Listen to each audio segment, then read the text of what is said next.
What's up, YouTube? First and foremost, shout out to my subscribers, running up those likes, the comments. Keep rocking with me. I can't wait till I get to 1,000 or more subscribers so I can go live with you guys and talk to everybody. By doing that stuff, it actually does push my content out. I know you guys are aware of it. However, I like saying it because it helps remind people to go ahead and smash the like button and, of course, throw a comment. And if you don't know what to put as a comment, you could put a smiley face. I mean, that's really, I know that a lot of people watch videos, and if they enjoy it, they forget to put something down. Just put a smiley face, a thumbs up. I respond to 99% of my comments. However, I'm going to go ahead and jump straight into this video. So this video is homeless, my goals and strategy. And I got a comment yesterday asking for some step-by-step stuff about what my strategies are, why do I use gig apps, which ones do I use, talk about the wear and tear, and basically talk about like my strategies of my day-to-day homelessness and basically how to get out of it. And this is the first time you're watching my video.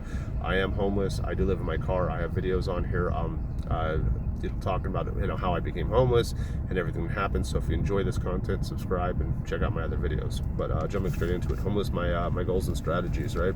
So this is gonna be very detailed. I'm gonna talk about my expenses first, right? So I still owe on my car. I only owe a couple more thousand. However, it's been taking a long time because I haven't been paying every single month, man. But my car note is $450. My insurance is $150. My gas, I spend $150 a week. It normally wouldn't be so high, but the truth is it's been cold and I'm running my car a lot. It's it's a lot of idle gas is getting used. My phone bill is $100. I spend about $300 a month on food. Sometimes maybe a little bit more, sometimes a little bit less. Oil changes, I get an oil change about once every month because of how many miles I put on my car a month, and then I also because of idling so much as well. If I can't afford an oil change, what I literally do is I will put my own oil in there, and oil change is $70, and then I also I take blood pressure pills, which is medication. I have to get that filled. I get questions all the time. I get comments, asking, do I have Medicaid or Medicare or some kind of health insurance? I don't qualify for that stuff.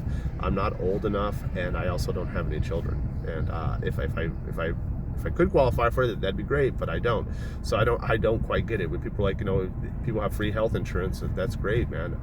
I don't. I actually do pay. It's like a doctor app, and I show my results. I have a blood pressure machine. I show that like, okay, hey, this is my blood pressure is now, and no changes. I get my blood work from them. If I needed like small stuff, like let's say I had a really bad throat infection and I think it was viral or whatever, and I needed some antibiotics, I could set up an interview and or set up an appointment and go do it online, and then be okay. So with all that, car note $450, insurance $150, gas $150 a week, which is $600 a month, a phone bill of $100 and $300 for food, oil changes being $70, and medication and doctor roughly $50 a month. Sometimes it can cost a little bit more if I have to do several appointments or whatever. But that total comes out to $1,720. So, homeless, living in my car, I need to make $1,720. It's pretty hard thing to accomplish. You know what I mean? So if I was to have an apartment or a house or something like that, we're probably adding another $1,000. If I was to rent a room from somewhere, that'd be $300 or $400. Yeah, I mean, I don't even think they would, more realistically, if I was to rent a room somewhere, it'd be around $500 or $600. If I was to rent an apartment, probably nothing less than $1,000 and whatnot. Why I don't rent, why I don't rent, like rent a room or whatever. One, I've had a whole lot of bad experiences with renting rooms, even with people I knew and people who I didn't know. I've always had my stuff stolen, or there's always been issues, and I've never prospered in that stuff. So I'd rather much be by myself and live in my car. Why I can't get an apartment or a house is I ruined my credit, man. Before becoming homeless, I lived off my credit cards. And the only thing I'm thankful for is I was tempted to stay in my apartment and be evicted so I could save a couple of months and basically be all right. But the truth is I don't want an eviction on my credit record and stuff. So I left when I was supposed to leave, and that was okay, But I couldn't rent a house. I couldn't rent an apartment. I do know some places that I could rent an apartment from with bad credit or no credit at all. However, they're not worth living in. I mean, it's bad. Like, places that would accept that kind of stuff in my particular area aren't good at all. So I really literally have no choice but to live in my car. I mean, I guess my preference is like that, and I do have friends and families. I do have friends and family, and they're just not in a position to help me like that. And I, I'm a grown ass man. You know what I mean? They have families. They're grown as well. They do love me and everything like that. And of course, if I needed to use a shower, if I needed to use their Wi-Fi, or if something really came up, could I ask them? Yeah, but I'm not friends with people to get something out of it. I just want their friendship. You know what I mean? Like, I just because I have a friend that maybe has a shower, does that mean that I abuse my friendship and, like, hey, I'm not coming over to visit, I'm just here to take a shower? That's not right. No, I talk to my friends and I talk to my family, and I'm their friends and I'm their family, not because I want something out of it. It's because I enjoy our conversations, and we have a lot of stuff in common. It's not about what I can get out of somebody. You know what I mean? So why do I do gig apps? Flexibility. There's a lot of times that I'm sick, a sore throat, or I didn't sleep very much last night because it's, by the way, I am at my truck, the truck stop that I sleep at. At some point, I'm going to go ahead and actually, like when I'm done talking and stuff. So in this video, I'm going to actually take some video footages showing you just how dirty this place is and everything else. I did get a comment yesterday saying, you're always at the same location. You're always at the same location. I'm working at that time. I'm at like a regular parking lot, and I'm trying to do Uber Eats and DoorDash, and I'm in a centralized location where I got a bunch of restaurants and fast food places. That's where I park at, and that when I'm not getting an order, or when things are slow, I turn my camera on and I videotape, and I do that because it's convenient to me. Who cares? I'm at work at that point, and if work is slow, I'm trying to accomplish something else. I'm not always going to be like videoing here at this truck stop. I'm not going to get into it, but I do it out of convenience when things are slow at work. But so what gig apps do I use? I use DoorDash and I use Uber Eats. I've used other ones as well. Those two seem to be the go-to. So why do I do that? Is because before I became homeless, I had already signed up for that stuff. I had signed up for that stuff when I was a truck driver, and I was running regional. Running regional or whatever. Hold on a second, I got someone walking up towards me. Sorry about that quick transition. There was a worker walking and behind me is a trash can. The trash can had been knocked over before I even parked.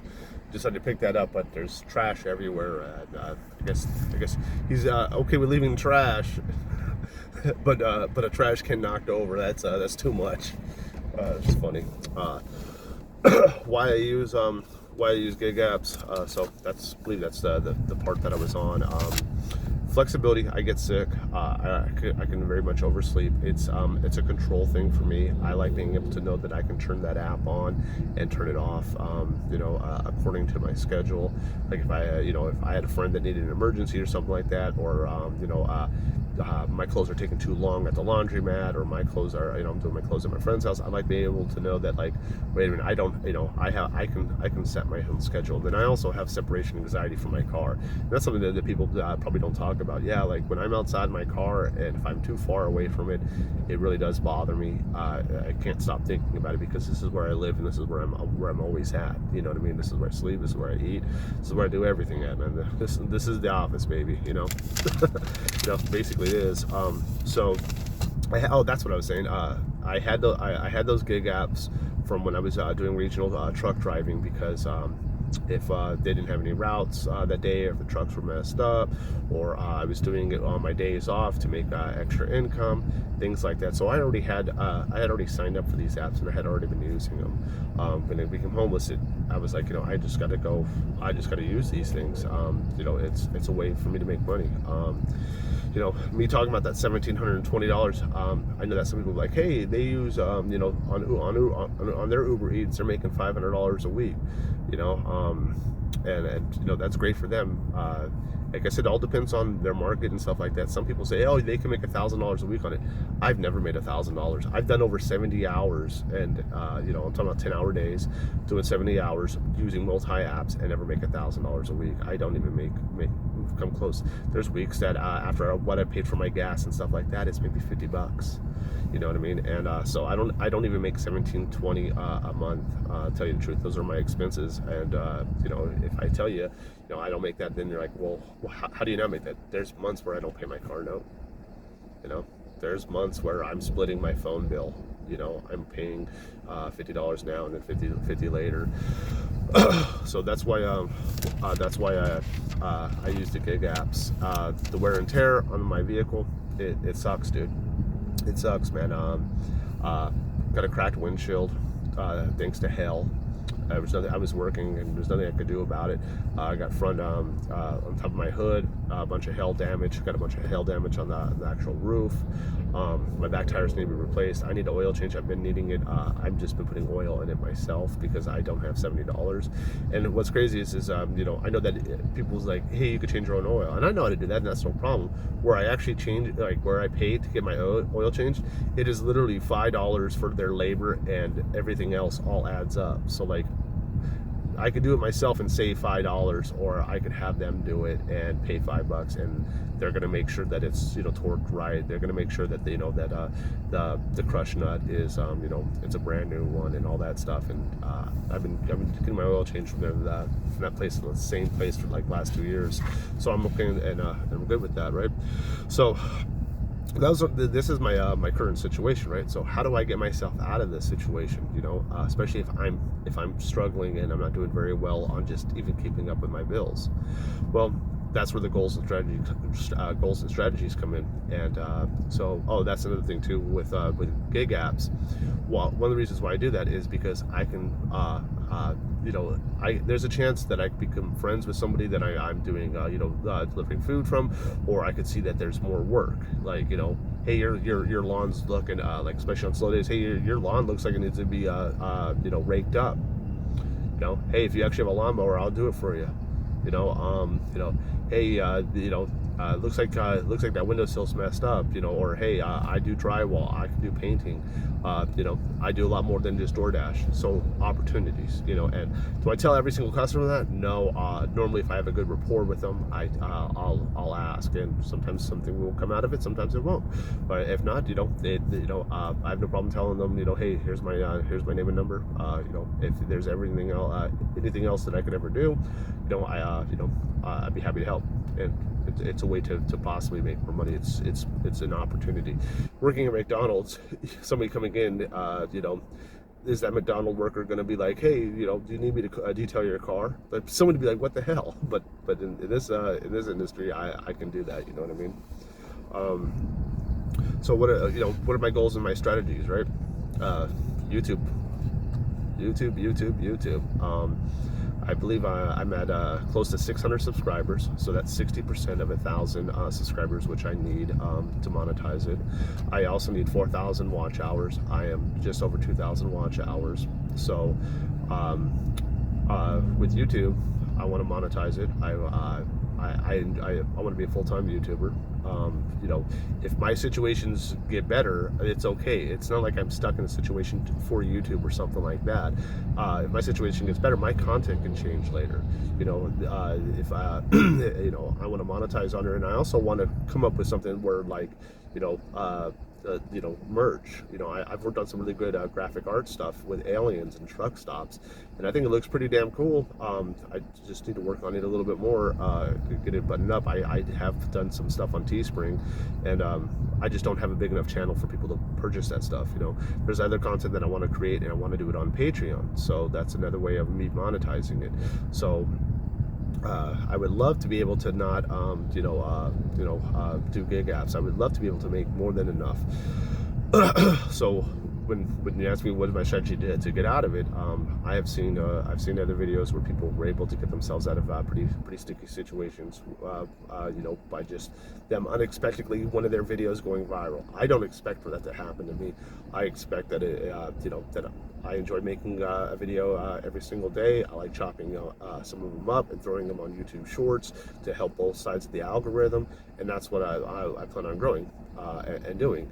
I know that it's not sustainable for me to do gig apps, and my car's not going to last forever, and I'm having a hard time with stuff, right? On top of having a hard time with stuff is my car's registered in a state where I have to pay property taxes. Well, it's a new year. I have property taxes that's going to be coming up in a few months. That's probably going to be $1,000. I'm going to have to get new tags. When I look at everything to save money, right? Because I'm sure that you know, and also when I'm telling you these strategies, you know, if you guys got ideas and tips, I mean, you know, throw them in the comments. I'm open to suggestions. Give some water real quick. Hold on.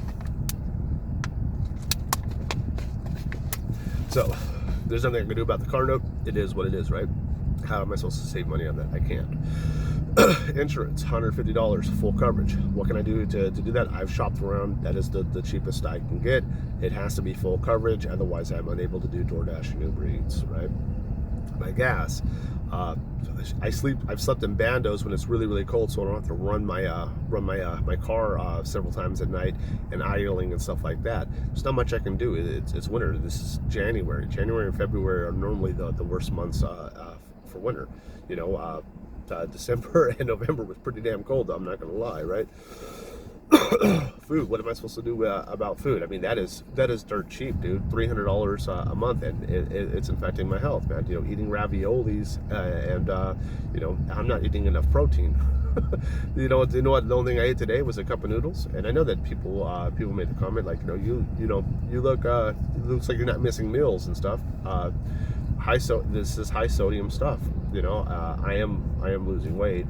You know, I'm back on the grind. I'm watching the amount of calories I eat.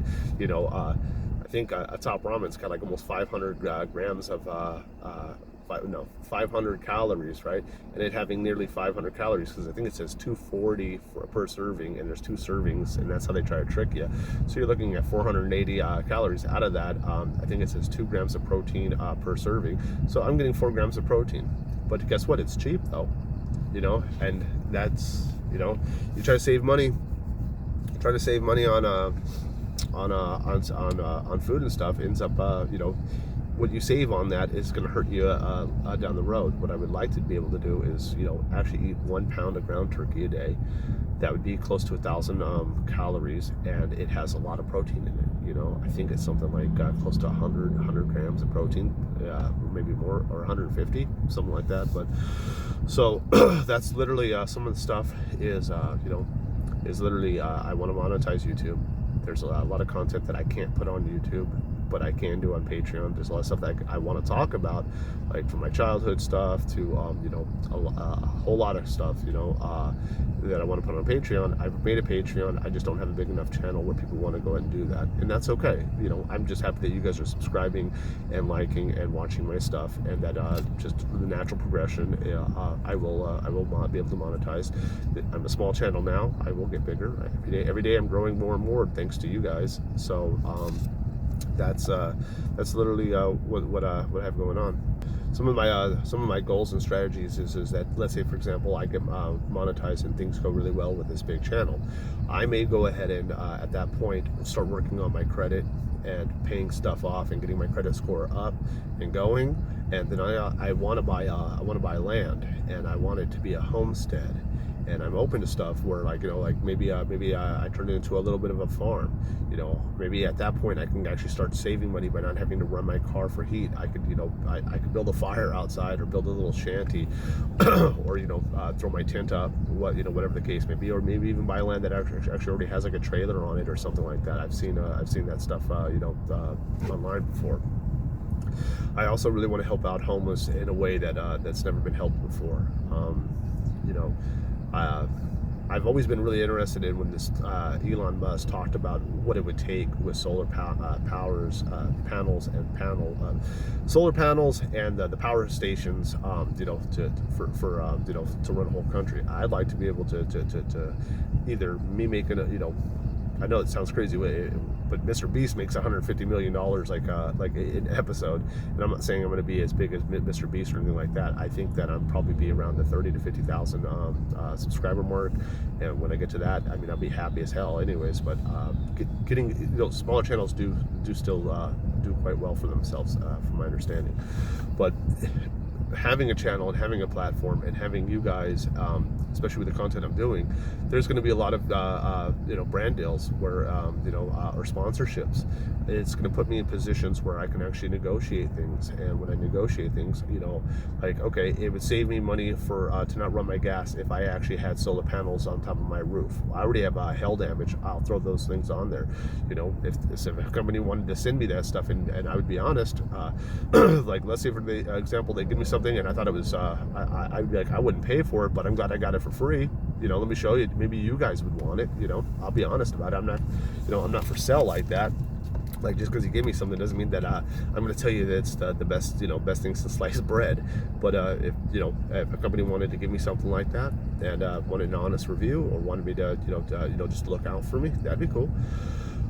You know, there's you know, I want to put myself in position to help homeless out, and with the money that I would make, and after I got myself situated, of course. And then I also want to be in a position where I can talk to people, you know, that are, let's say, corporations. Like, what are you guys doing for your community? You know, it's great that, you know, I don't tell people what to do with their money. It's great that people send a bunch of money to Hades. That's wonderful. What about America? You know, it's, you earned that money. You're able to go and, you know, you want to help them and not help America. That's fine.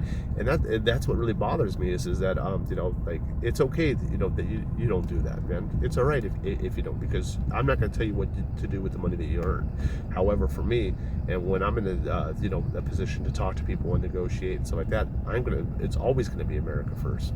You know, and I want to be able to do something not just for the homeless people, but for the people that are living paycheck to paycheck right now. What is, if your car, if you don't have less than $1,000, I mean, 60% of the people have less than $1,000 in their savings account. If something should happen to your car right now, what are you going to do? Let's say it would cost $3,000 to fix your car. Are you going to lose your job? Are you going to have to start taking that bus? Are you going to, you know, if you don't have friends or family or people that can actually help you, you know, how are you going to get back and forth to work? You know, you guys, there's so many people that are so close to being homeless, and there's little to nothing in place, as far as I understand, that could help you. And one of the biggest ways that you can in homelessness is preventing it from happening to begin with. And I don't think there's enough things for that. I also know that there's not enough things out there for the people that are out on the streets or living in their cars. And I know that, unfortunately, the popular belief is, you know, just get a job. Well, I work, man. And you know, if you looked at $1,720, like I was explaining earlier, of just my expenses, you know, what is it, 4, 8, 12, 16? I have to make over $400 a week. I have to make $400 a week just to stay afloat. You know, there's not enough jobs out there for me to, like, if I went ahead and it was like, okay, I'm not gonna put that much wear and tear on my car. I'm not gonna do these apps anymore. I'm going to do forklift, because people said stuff with forklift. Okay, out here forklift is between $15 and $17 with no experience. I would still be in the same position that I am in right now. There would be no, there would, you know, whatever. And if I didn't have a car and I didn't have all this stuff and I was flat out on the street, okay, yeah, working a job like that, and then finding an alley to sleep in, or a dumpster next to a dumpster to sleep in, or finding a low-key bando or whatever. Yeah, do that to stack up your bread and then get something a little bit better, of course, you know. But basically, you know, those are my goals. And I know that it's kind of a long shot when somebody's like, you know, saying, hey, you know, you're banking on you know, YouTube doing very well. Well, I mean, I'm already at 60% of the subscribers I already need. I'm already a little over 50% of the watch time I've already need. You know, and it's, you know, the more videos that I make, you know, me making a video every single day, and then the more videos I make, you know, that I believe are considered evergreen, those will continue to get a lot of views. And I think it'd be very good for me. And I'd like to buy land. I would like to have a homestead. If that didn't work out so well, maybe you know, like some people go to Mexico, you know, go to Mexico, and like for $300-400 a month, they have a beautiful little villa or, you know, a nice apartment out there and stuff like that. I'm not gonna do that, but I would like to travel the world a lot, though. I would like to go to Vietnam. I would like to go to Taiwan. You know, there's a lot of places I would love to go, and you know, I would have that kind of freedom with you know, being a full-time YouTuber, and that would be really, really cool, because I can make content anywhere, and I can make content about anything. However, this is going to be my straight up content until I actually get myself out of this position. And also, me being on the internet and on YouTube, you know, what's to stop somebody from offering me a really nice job? What if somebody was to say, hey, you know, I understand you have some marketing experience. I could use, you know, I could use this, or, you know, you could do data entry, you know, stuff like that. So I'm putting myself in a position of, you know, where it's more control for me, and that, you know, maybe somebody will reach out and do that. I'm hopeful for it. All I can do is put myself in the best positions that I know, you know, that I know how at the moment. But I want to thank you guys so much. I almost forgot. If you want to show support, you know, not begging. Begging is saying, please send me something. Me saying, if you want to support and throw me some money in Cash App, it'd be appreciated. It'd be cool. You can do it if you want. Do it if you don't. It's all good. But yeah, my Cash App will be in the description. It's the same as my YouTube name, AlienAscend. And I want to thank you so much.